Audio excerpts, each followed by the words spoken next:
Halo, selamat pagi pemirsa. Senang sekali hari ini, Rabu 2 Juni 2021 bertemu kembali di program Ayo Sehat. Tentunya dengan sejumlah informasi dan juga inspirasi seputar dunia kesehatan. Tidak lupa kami ingatkan kepada Anda, pemirsa, untuk tetap patuh terhadap protokol kesehatan. Dan semoga pandemi COVID-19 ini bisa kita lalui bersama-sama. Pemirsa, hari ini Ayo Sehat akan membahas seputar serangan jantung yang kerap terjadi saat berolahraga. Dan nanti saya akan ditemani Dr. Ayutia Putri Sediawan, dokter spesialis jantung dan pembuluh darah. Langsung saja kita mulai Ayo Sehat bersama saya, Elgin Fridianto.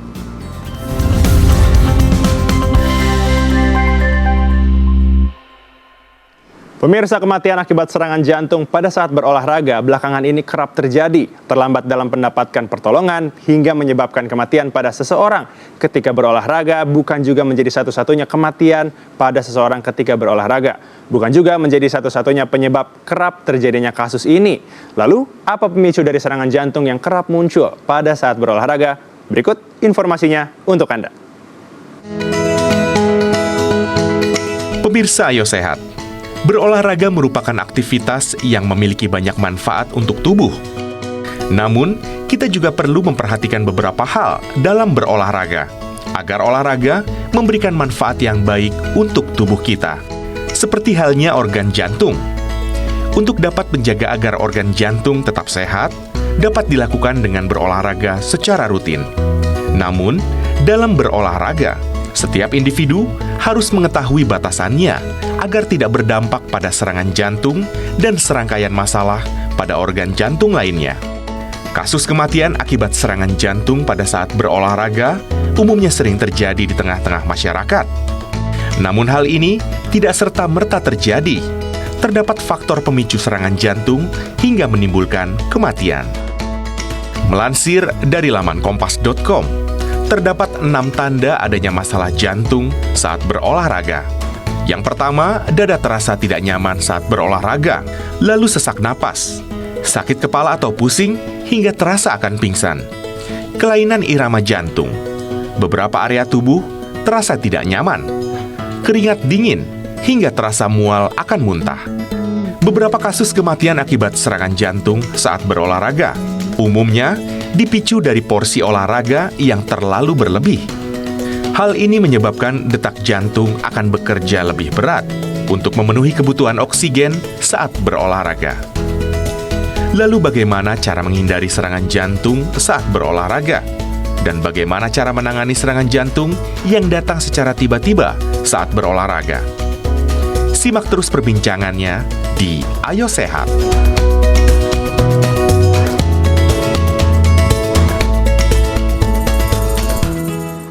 Pemirsa, sudah bergabung bersama saya di studio Dr. Ayutia Putri Sediawan. Selamat pagi, dokter. Selamat pagi, Mas Elgin. Bagaimana kabarnya, dok? Alhamdulillah baik. Alhamdulillah. Terima kasih sudah datang kembali ke program Ayo Sehat. Pemirsa, perlu menjadi informasi bahwa Dr. Ayutia dan juga seluruh kru yang bertugas ini sudah menjalankan protokol kesehatan yang ketat ya, dok ya, dan juga sudah melakukan tes terhadap COVID-19.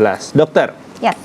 serangan jantung pada saat berolahraga. Mungkin pertama kita bisa dokter bisa menjelaskan sebenarnya apa sih, dok, perbedaan jantung pada saat berolahraga dan saat beristirahat? Oke. Jadi ketika kita berolahraga, tentu saja otot-otot kita menjadi lebih aktif. Ya, otot lengan, otot kaki, otot paha, semua deh pokoknya. Nah, menjadi aktif ini memerlukan oksigen dan darah yang lebih besar dibandingkan sebelumnya saat kita istirahat gitu. Nah, di sini peran jantung. Jantung harus memompakan darah lebih besar daripada saat kita istirahat. Nah, dengan olahraga kita lambat laun performa jantung kita akan meningkat, sirkulasi darah menjadi lebih lancar, dan yang paling penting juga salah satunya adalah kita memicu terjadinya pembuatan pembuluh darah baru gitu. Jadi memang jantung ini bekerja lebih berat dengan meningkatkan detak jantung. Baik. Kan yang kita ketahui, mungkin pemirsa Ayo Sehat juga ketahui, ada detak jantung rata-rata setiap orang saat beristirahat. Itu normalnya berapa? Dan saat berolahraga, itu apakah ada batasan tidak boleh lebih dari berapa detak jantung per menit, dok? Oke. Jadi pada secara garis besar, detak jantung normal pada dewasa itu sekitar 60-100 kali per menit. Oke, namun angka ini memang sangat bergantung pada berbagai faktor. Faktornya seperti misalnya apakah orang tersebut atlet kebugarannya sangat baik. Oh, berbeda ya berarti ya? Berbeda. Kalau kita lihat atlet biasanya nadi mereka sekitar 40 sampai 50 kali per menit dan ini masih normal gitu. Jadi 60 sampai 100 ini secara garis besar. Atau mereka meminum ada obat-obat yang dapat meningkatkan detak jantung atau mengurangi detak jantung. Jadi banyak hal yang bisa berkontribusi terhadap faktor detak jantung kita angkanya. Nah, kalau untuk olahraga bagaimana?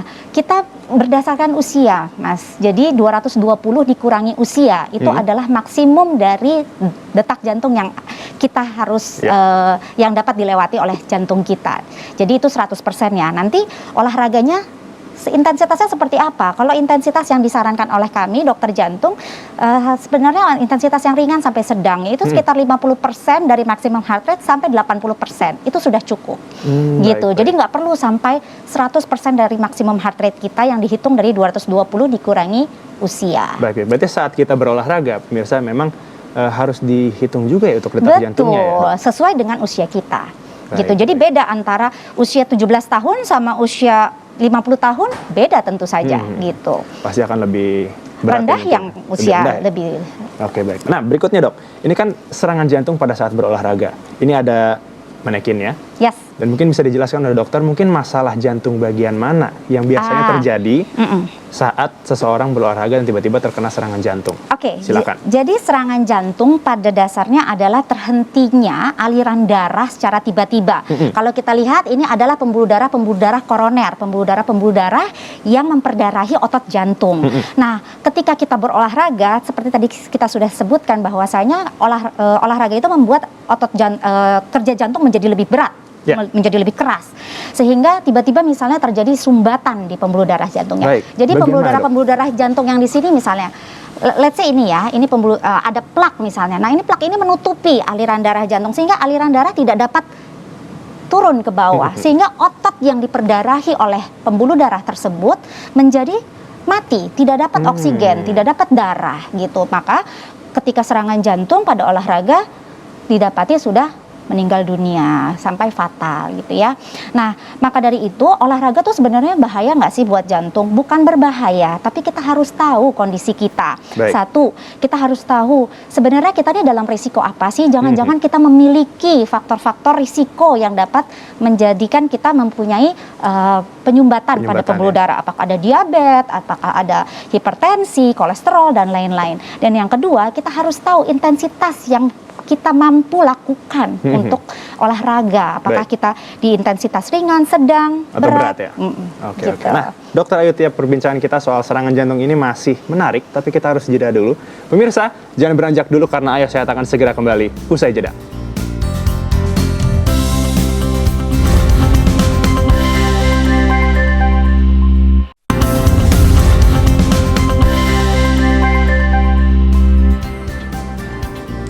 Terima kasih Anda masih menyaksikan program Ayo Sehat, pemirsa. Masih bersama dengan Dokter Ayu Tia. Nah, Dokter Ayu Tia sekarang sudah memangku manekin jantungnya nih. Nah, dokter, ada beberapa penyakit jantung yang biasanya kerap terjadi. Contohnya ada jantung koroner, penyakit katup jantung, dan gangguan irama jantung. Tapi apakah pasien yang mengidap beberapa penyakit jantung ini masih aman untuk melakukan aktivitas olahraga? Oke, sebelumnya saya jelasin dulu ya, apa sih takutnya pemirsa ada yang tidak tahu penyakit jantung, ada yang katup jantung, koroner, ataupun aritmia. Kalau koroner kita tahu tadi sudah disebutkan sebelumnya bahwasanya koroner itu yang berakibat ke serangan jantung. Ya. Kalau penyakit katup itu adalah katup-katup yang bocor atau sulit terbuka. Jadi di dalam jantung ini memang ada klep-klep atau katup jantung yang bisa saja tertutup atau terbukanya tidak sempurna. Nah, itu yang disebut dengan penyakit jantung katup. Ataupun aritmia. Aritmia itu irama jantung yang tidak teratur. Itu perlistrikan jantungnya yang bermasalah. Oh, baik. Nah, pada ketiga kondisi tersebut, apakah aman untuk berolahraga? Sebenarnya selama kondisi tersebut stabil, boleh. Jadi stabil tuh tidak nyeri dada, tidak sesak nafas hebat, tidak berdebar-debar sampai ada rasa ingin pingsan, sebenarnya boleh. Tapi balik lagi, intensitas yang seperti apa yang kita inginkan. Kalau misalnya memiliki penyakit, tentu saja kita harus tahu diri. Apa sih ringan sampai sedang ini? Cukup nggak di kita? Ngos-ngosan banget nggak kita saat kita berolahraga? Listen to our body, dengerin badannya. Kalau sudah keliengan, sudah ngos-ngosan, jangan dipaksa, turunkan intensitasnya. Dan yang penting juga sebenarnya kita monitor nadi kita. Nadi kita jangan-jangan sudah terlalu tinggi dan berbahaya, seperti itu. Itu justru yang menjadi kelalaian ya dari beberapa orang yang berolahraga tidak mengukur nadinya. Kadang-kadang kan kita seneng ya kalau lagi sama-sama Betul. teman-teman ada adrenalin Ada gitu adrenalinnya kan. naik, Jadi betul. wah kayaknya pengen lebih cepat nih misalnya gitu. Tapi ternyata kondisi dari jantungnya tidak kuat. Beda orang, beda kapasitas fungsionalnya. Oke, baik-baik. gitu. Nah, dokter sudah bisa menaruh manekinnya di meja. Oke. Sekarang kita akan membahas pertanyaan netizen, pemirsa yang Yes. sudah dikumpulkan oleh tim Ayo Sehat. Kita bisa lihat yang pertama dari @Ola Arbi. Sehabis berolahraga saat jantung sedang berdetak cepat, kita tidak boleh langsung duduk. Benar nggak, Dok? Terima Bagaimana? kasih Mas Ola, perempuan apa laki-laki nih? Oke, terima kasih netizen Ola Arbi ini. Jadi memang betul sekali saat olahraga kita tidak boleh langsung duduk. Kenapa? Satu, ketika kita berolahraga aliran darah balik ke jantung, kalau kita langsung duduk juga terhambat. Ya, pembuluh darah kaki bisa terhambat. Yang kedua, kita sangat menyarankan saat olahraga ini mulai dengan pemanasan, inti Betul. latihan, lalu pendinginan. Kenapa sih? Supaya detak jantung kita dan tekanan darah kita juga secara gradual, secara bertahap bisa turun dan bisa naik tentu saja pas lagi pemanasan, dan perturunnya juga harus bertahap. Jadi nggak boleh Baik. tiba-tiba.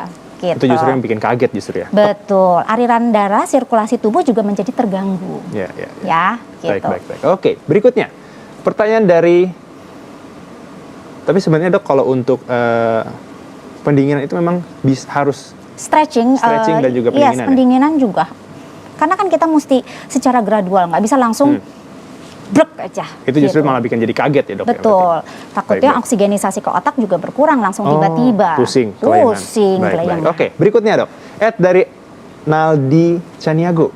Beberapa waktu lalu jantung saya tiba-tiba berdebar ketika berdiri secara mendadak. Apakah ini masuk dalam penyakit jantung? Oke, terima kasih pertanyaannya.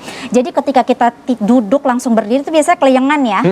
Nah, itu biasanya disebut dengan postural orthostatic hypotension. Jadi hipotensi atau tekanan darahnya tiba-tiba turun saat kita perubahan posisi mendadak. Nah, jantung berusaha untuk mengkompensasi ini dengan cara detaknya lebih cepat supaya oksigenisasi ke otaknya juga tetap terjaga. Kalau nggak kita pingsan, blackout Blackout. gitu. Apakah ini suatu penyakit jantung? Belum tentu. Biasanya yang paling ringan penyebabnya hanya karena kurang cairan. Oh, Gitu, kurang makanya cairan. bangun tidur biasanya pagi Betul, harus kan minum. kita kan dehidrasi nih malam-malam nih, biasanya bangun tidur cepet-cepet langsung bangun tiba-tiba blackout gitu. Baik. Oke, berikutnya dari @Gloria Hangu. Banyak yang bilang sehabis olahraga tidak baik mengkonsumsi air dingin karena dapat merusak jantung. Penjelasannya seperti apa, Dok? Oke, ini sebenarnya termasuk mitos. Mitos, pemirsa. Sebenarnya olahraga itu yang paling penting adalah rehidrasi, ya. Jadi jangan lupa kita setiap 5 menit, setiap 15 menit itu kalau bisa minum. Sorry, bukan 5 menit, 15 menit itu sebaiknya kita minum. Jadi apakah air dingin ini merusak jantung? Tidak. Jadi kita yang penting minum. Biasanya kalau olahraga lebih senang pakai air dingin karena kan tubuh kita pasti lebih panas ya Betul. saat olahraga. Seger. Kalau minum air dingin biasanya lebih segar. Sebenarnya jumlahnya aja Oh, sih. iya, betul. Kalau kita minum air panas, lagi panas-panas minum air panas, biasanya nggak akan sebanyak kita minum air dingin. Benar. Tapi tidak terpengaruh mau air dingin, air suam-suam kuku, air panas, boleh apa aja. Yang penting Yang penting minum. rehidrasi ya, Yang Dok, ya. penting rehidrasi gitu. Baik. Oke, perbincangan kita masih akan terus berlanjut. Kita kembali harus jeda, Dokter. Oke. Pemirsa jangan beranjak dulu karena Ayo Sehat akan segera kembali usai jeda.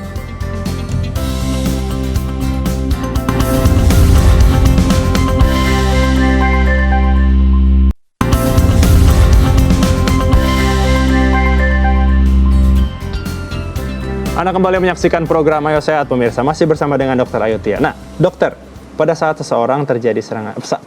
seorang individu terjadi serangan jantung, baik saat berolahraga maupun sedang istirahat, penanganan pertama yang harus dilakukan itu seperti apa, Dok? Apakah sama semua? Oke, sebenarnya sama. Jadi kalau misalnya kita kemarin ini kan ada kejadian ya, Mas ya, ada seorang pesepeda yang akhirnya hilang nyawanya karena lagi berolahraga. Sebenarnya henti jantung itu tuh kita penting sekali untuk semua orang tahu, semua orang harus belajar caranya untuk basic life support ya. Basic life support tuh apa sih? Ketika kita melihat orang tidak sadarkan diri, itu pertama kita harus lihat kondisi sekitar, ya, apakah kondisi sekitar si victim ini apakah berbahaya atau tidak? Karena kita tidak mungkin membahayakan diri kita sendiri, Betul. ya kan? Jadi kita lihat kondisi sekitar, lalu kita lihat responsnya, benar dia tidak sadar atau sadar, gitu.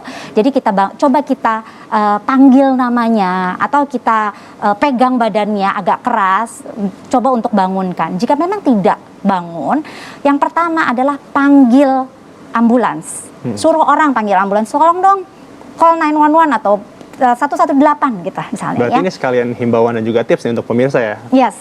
Baik. Lalu yang setelah kita melihat respons dan tidak ada responsnya, kita lihat nafasnya, detak jantungnya ada atau tidak. Kita bisa raba nadinya di sebelah sini ada tidak. Ini harus kita lakukan paling tidak 10 detik. Jadi karena kalau orang henti jantung, detik ini sangat berpengaruh terhadap kemampuan dia survive, kemampuan dia hidup kembali. Lalu kalau misalnya kita udah lihat nadinya nggak ada, nafasnya nggak ada, tidak ada sesuatu yang membuat dia tidak terobstruksi gitu ya, langsung lakukan CPR. Kompresi dadanya 100 sampai 120 kali per menit dengan kedalaman 5 sampai 6 cm dari dada. Oke? Nah, kita harus allow recoil. Jadi jangan begini terus begini aja. Jadi harus naik turun. Nah, ini kita lakukan terus-menerus. Sayangnya saat pandemi ini kita tidak menyarankan mouth to mouth ya, karena kita tidak tahu, apalagi kita tidak kenal orang tersebut. Betul. Ya, jadi itu juga jangan sampai mencelakai si penolong gitu. Jadi kita lakukan itu terus. Kalau misalnya memang ada alat yang ada beberapa orang yang punya gitu ya untuk supaya bisa menutupi nafasnya, itu bisa kita lakukan bantuan airway ya, betul, breathingnya. Tapi itu yang paling compression sangat penting sekali. Lalu sambil menunggu ambulans datang, itu henti jantung karena benar-benar sangat diperlukan. Gitu. Nah, itu tips untuk semua orang. Ya, semua orang. Kita dari Perhimpunan Kardiologi Indonesia, Perhimpunan Dokter-Dokter Jantung Indonesia, kita juga mengadakan pelatihan-pelatihan untuk semuanya, untuk orang awam ya. Jadi sangat-sangat penting kita dapat menolong orang-orang tercinta kita, karena kita nggak tahu kapan. Benar, karena bisa tiba-tiba terjadi. Betul. Oke. Terima kasih Dokter Ayu Tia untuk waktunya di program Ayo Sehat. Pemirsa, usai sudah 30 menit, kita menemani Anda di program Ayo Sehat edisi kali ini. Tetap saksikan Ayo Sehat setiap hari Senin hingga hari Jumat pukul 10.30 waktu Indonesia bagian Barat, hanya di Kompas TV, independen, terpercaya. Saya Algin Fredianto bersama dengan Dokter Ayu Tia pamit undur diri. Sampai jumpa